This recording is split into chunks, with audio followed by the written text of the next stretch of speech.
All right, everybody. My name is Richard.Lesperance. I go by the name of my man Richard. Welcome to A Better Lifestyle. Today, I have the pleasure to have Dr. Jerri Johnson, Dr. Jerri Johnson with me.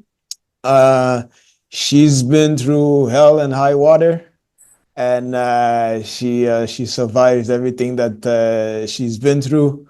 And I think you guys are gonna be inspired by this with this episode. So if you guys don't get inspired, I don't know what will. So Dr. Jerri Johnson, please tell everybody who you are. Who is Dr. Jerri? And grand risings, everyone, wherever you are in the world. I am Dr. Jerri Johnson. People call me Dr. J, Jerry J, JJ. As long as you don't call me out of my name, I'm okay. So I am a lifelong educator, is what I call myself. I have served in various let's say, positions in the field of education, from classroom teacher at various grade levels to district administrator, as well as a director of education for a nonprofit. I currently have my own consulting services in the area of co-parenting, and I work for Unbound Ed and Core, which are educational companies. If you've ever heard of Unbound Ed and Core, I am the manager, one of the managers of the literacy projects, the grant projects that come through in the area of literacy. So that could be any content area that we are literate in. So I'm continuing my lifelong journey of being an educator by educating myself as well as others. Talk to us about, I know your journey wasn't easy professionally, so talk to us about that journey, specifically the decade of chaos. Yes, there was a decade of chaos. For about 9 to 10 years of being in the field of education, K-12, that is, I was working on my doctorate degree, but also I was losing jobs. So in the field of education, if a lot of people don't know, if you're the last one in, you're usually the first one out. Layoffs are based primarily on seniority, not your job performance. So once you get laid off in one position because of budget cuts or anything like that, you going into something new in a different district, you may get laid off again. And I did. Within the span of about 9 years, also trying to work on my doctorate, life was lifing. Had my daughter as a single mother and co-parenting with my ex-husband. And I was laid off 6 times in 9 years. Now, I don't know who that has happened to before, but if one layoff has happened to you, I'm sure you understand the stress and everything that comes along with that, financially, mentally, just physically, the toll that it takes on you to get laid off, and you don't feel as if you were prepared for that, especially financially. But 6 layoffs back to back within the span of 9 years, which you could calculate that, that was every year almost. It was stressful. And I tell people all the time, if I did not have the Lord or God in my life, I probably would have lost my mind after the second time, but after the second time, third time, I would say I was really solid in the fact that I knew that I was going to be taken to another opportunity at some point in time. So I just started, instead of asking why me, I started asking God, what next? And started preparing myself in those months that I was laid off and things like that, because it was always months. It wasn't, I got laid off and I hopped right back into another job in 30 days. That was not the case. It was at least 3 to 6 months, maybe a year, before I found another position. So having a daughter and going, moving through that, it wasn't just me I had to worry about. I had to worry about how I projected, my feelings, what was going on with me, on her when she was with me, how I showed up, with family and friends, how my faith kind of kept me at that time. So a lot of people didn't even know I had that many layoffs. A lot of people very close to me didn't know that I had that many layoffs in that short amount of time. And it made it seem like a long amount of time when I was trying to finish my doctorate and steady moving through different positions and learning things and, growing and also trying to raise my daughter. So it was very stressful. But what I will say is that each position that I had helped me in learning new things, gave me more experience. Typically, I would make more money, even if it was $2,000 to $5,000, $10,000. I would make more money in the positions that I received, but the next layoff would kind of wipe that out, right? So yeah, I mean, I've started over in my life in 2021 at the age of 47? I'll be 50 next month. Woohoo. And I started over financially once again. Personally, I moved states. Professionally, I moved jobs again. So yeah, it's been a ride, but I will say that I'm in the type of job that I always wanted. So I tell people all the time I'm living the dream job that I've always wanted. And I'm also, working on my own business and things like that. So it all came full circle. I'm still recovering, but I'm recovering in such a way that, my faith is very strong now in anything that I do, or any endeavor that I decide to step into or the Lord leads me to. And I will say that I'm much better person for everything that I've been through. So you had a good perspective throughout the process. I tried. So was there a time where your emotions were triggered? Oh, absolutely. Many times, many times. And there were times where, my daughter was with me. Like, for example, when I finally got my doctorate degree, I did not want to walk across the stage. I didn't want to do another graduation. I have 4 degrees. Like, I didn't want to do another graduation. I was tired, like mentally, I was physically tired. Emotionally, I was just tired. I didn't want to feel anything else. And my daughter told me that I didn't have a choice. She was like, "You've been in school all my life. I'm going to see you walk across the stage."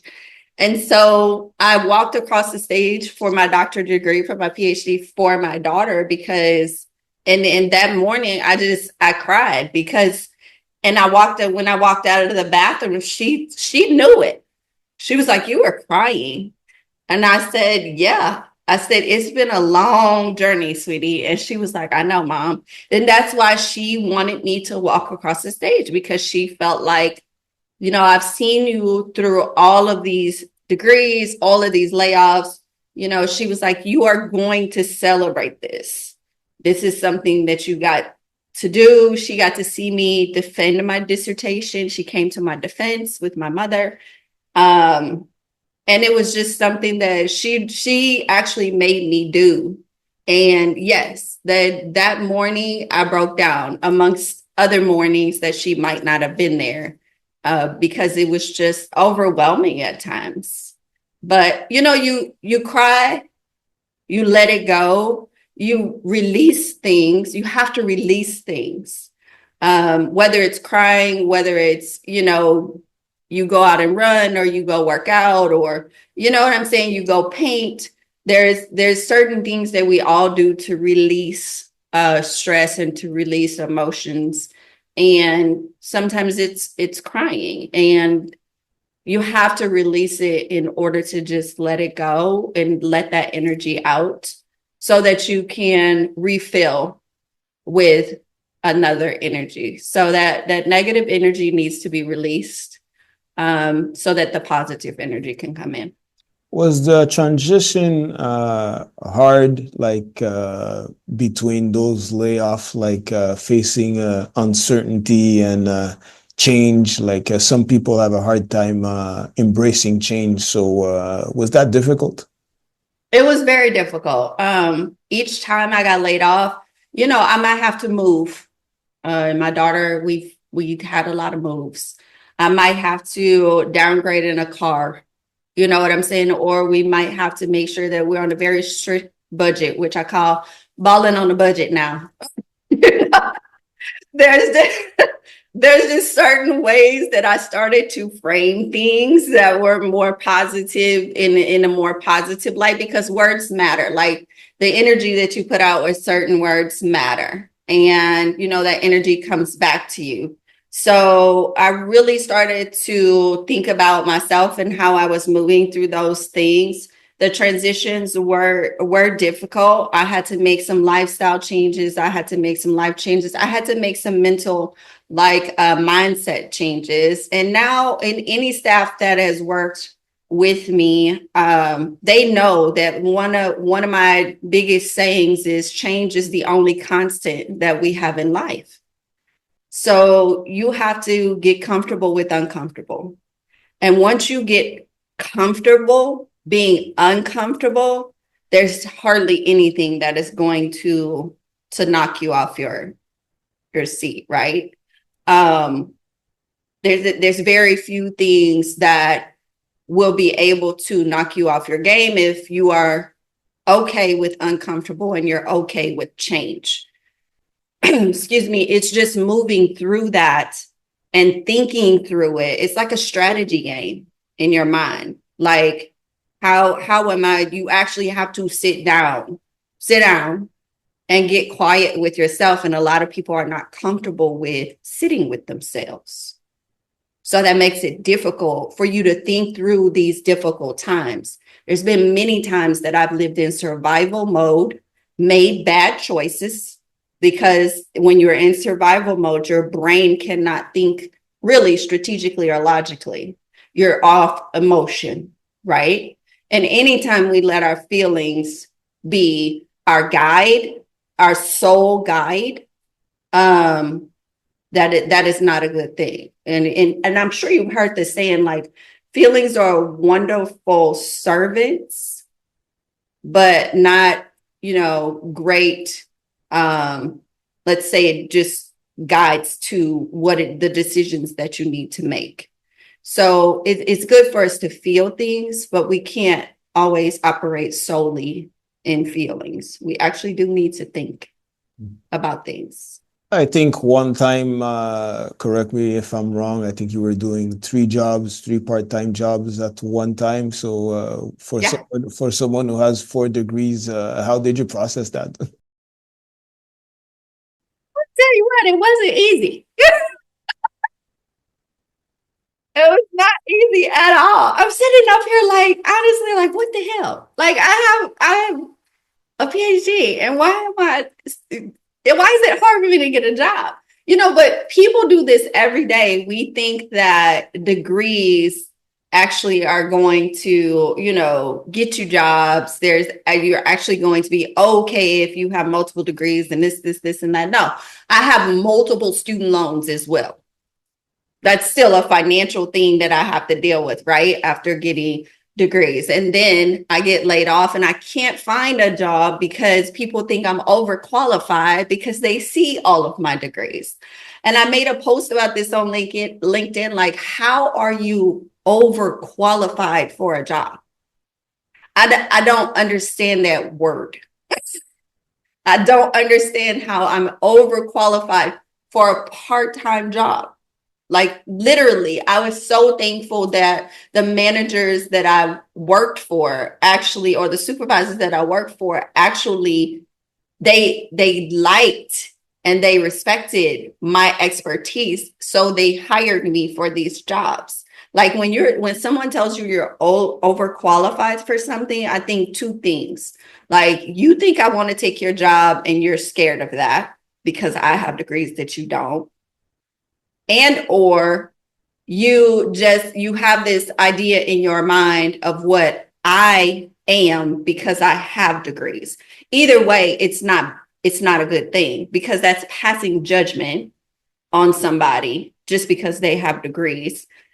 It just is not right. And to me, it's not good business sense. Like, you should want someone who has discipline enough to have those degrees. You should want someone who's going to show up every day and do the job to the fullest of their ability, whether it's part-time or not. You should want a good employee, which I've shown myself to be in my work history and my work ethic. So it's just like, if you don't want all those things, then I'm not for you anyway. But this also will show you how people with multiple degrees can be homeless and cannot have things. And people, wonder, how are you a PhD and you're homeless on the street? These types of things are the things that's happening to people like that.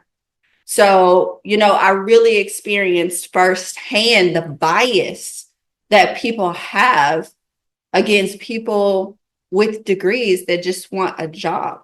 So my manager at Starbucks took a chance on me, and I stayed there for a year and a half. The only reason that I quit was because the job that I have now my schedule would not allow me to stay, because I love the people that I work with.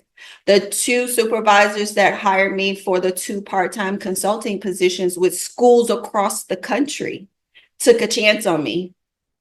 They didn't have to, but I worked part-time for them, and I'm still working part-time for, actually, this full-time job is one of the 2 companies that I was consulting for, and the other one I still work part-time for.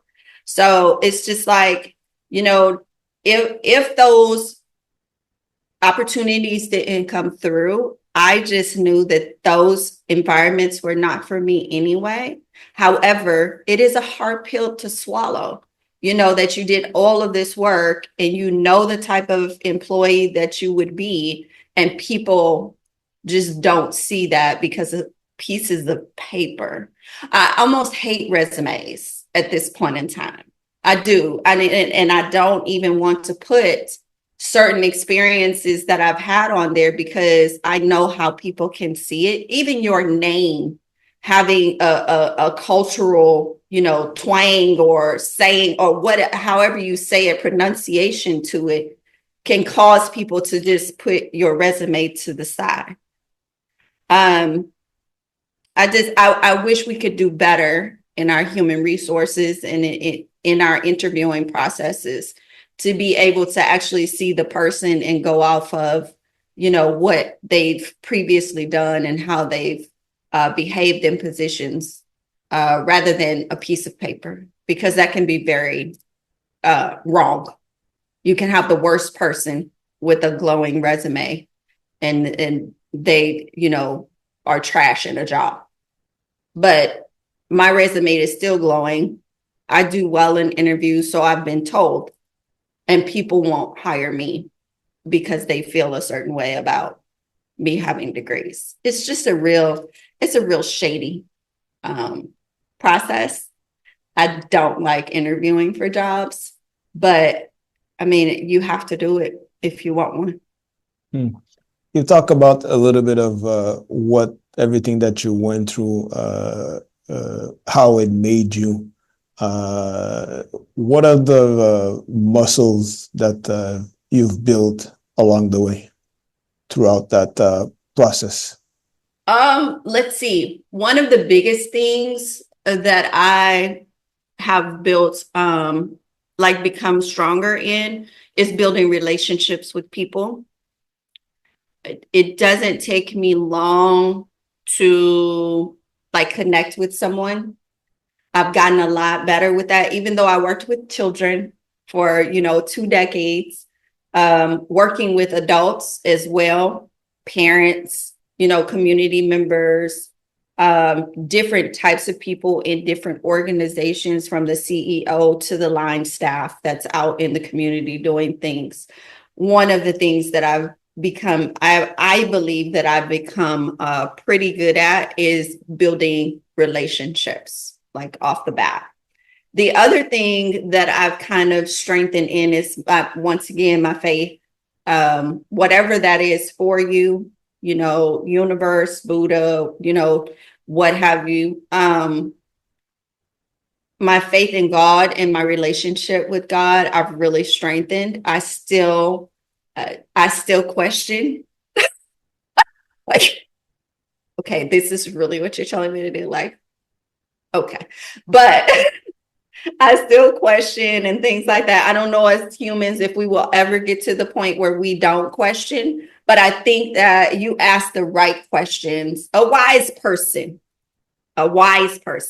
is going to ask, the right questions. It's not about how many questions they ask, but you think about, like the right questions.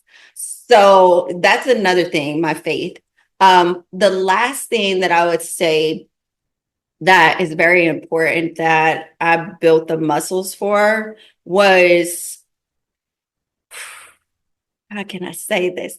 I would say leadership. And management to me is different than leadership. Like as a teacher in a classroom, you can be a leader. As a student in a classroom, you can be a leader. More so than the people that are in front of you teaching you every day, and or the people who are above you.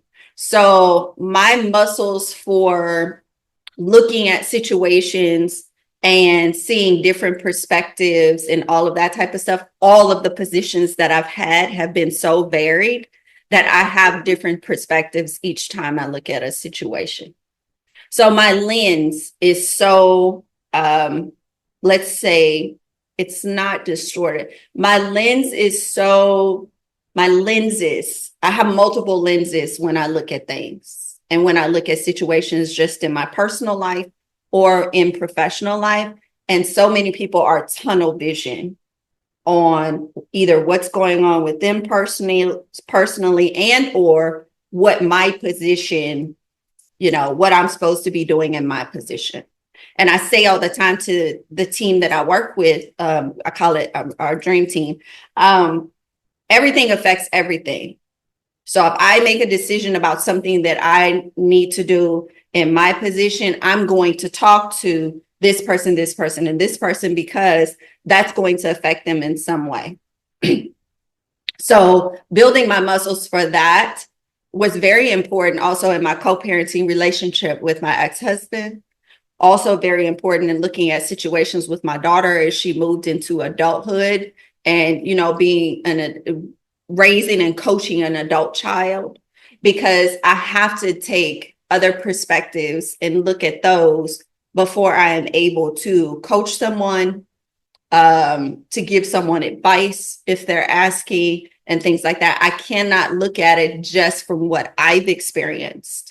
I have to look at it from what is the child experiencing? What is the other co-parent experiencing? What is my teammate experiencing?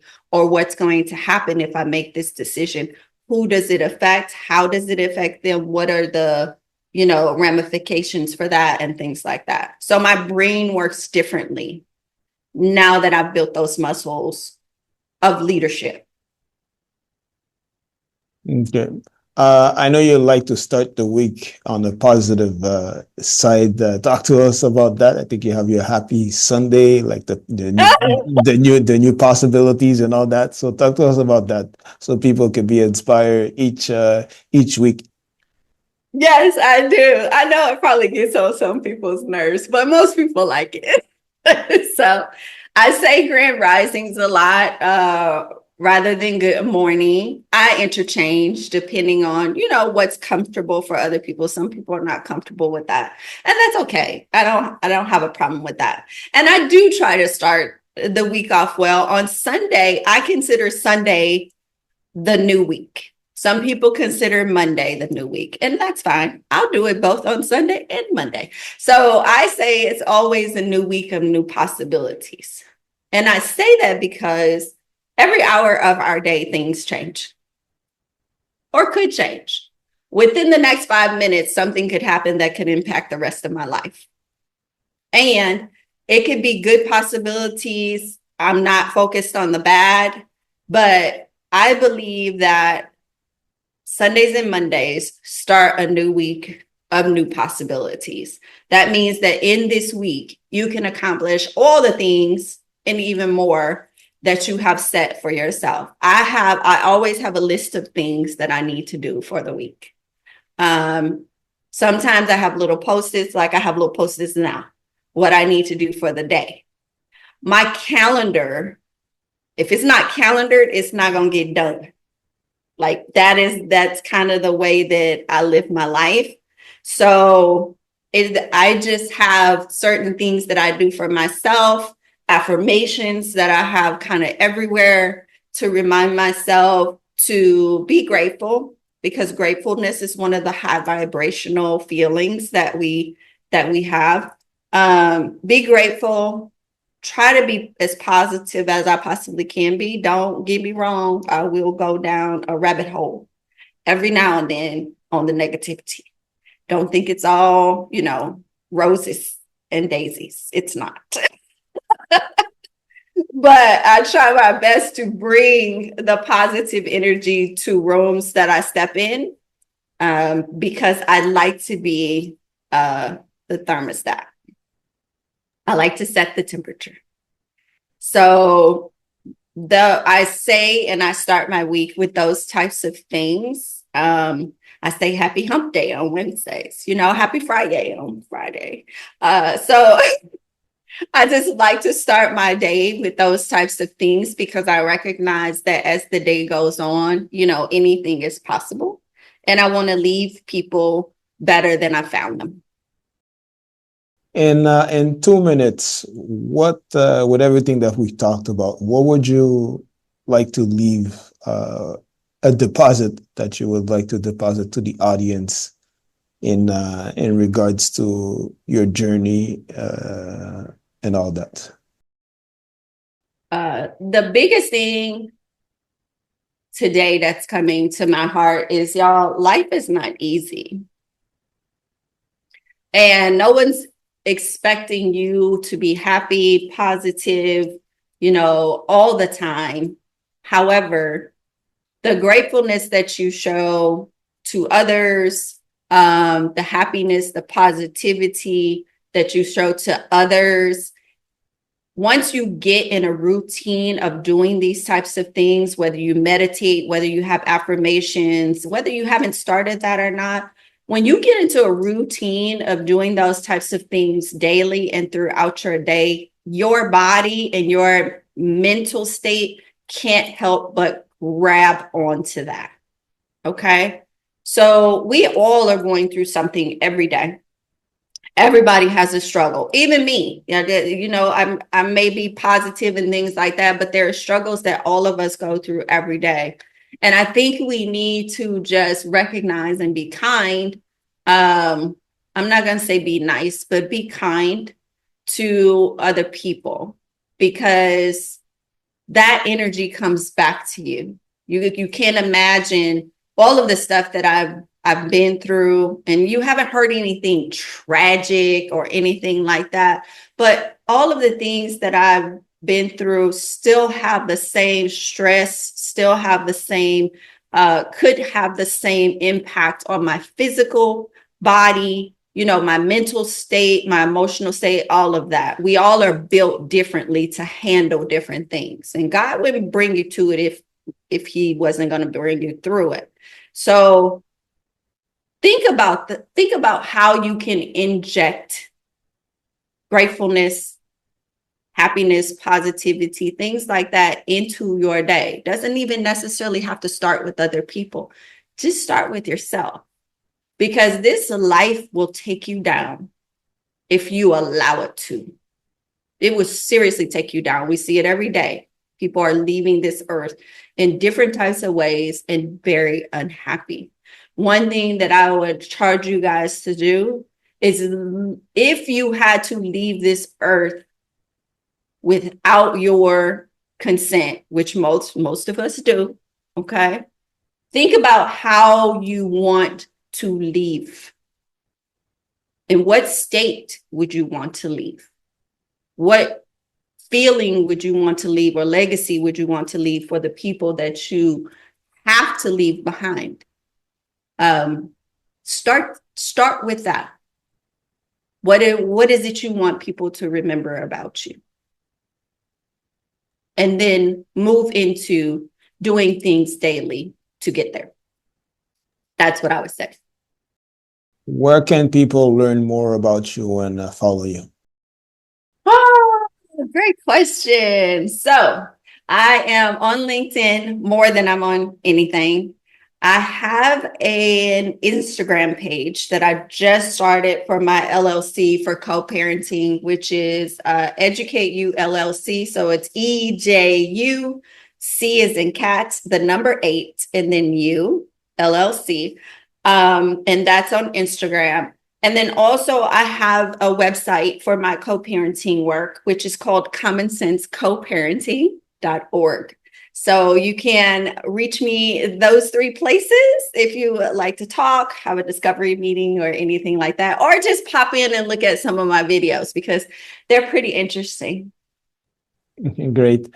Like I said, I hope someone was inspired. And if you guys didn't get inspired by that, well, I don't know what will. So I really enjoyed our conversation. So I was really looking for it. So thank you, Dr. Jerri, for being here. It was nice. It was a nice episode, so I liked it, and I hope everybody enjoyed it and are gonna find some valuable lessons and nuggets. On that note, thank you everybody for taking the time to listen to the podcast, and we'll see you on the next episode. Bye.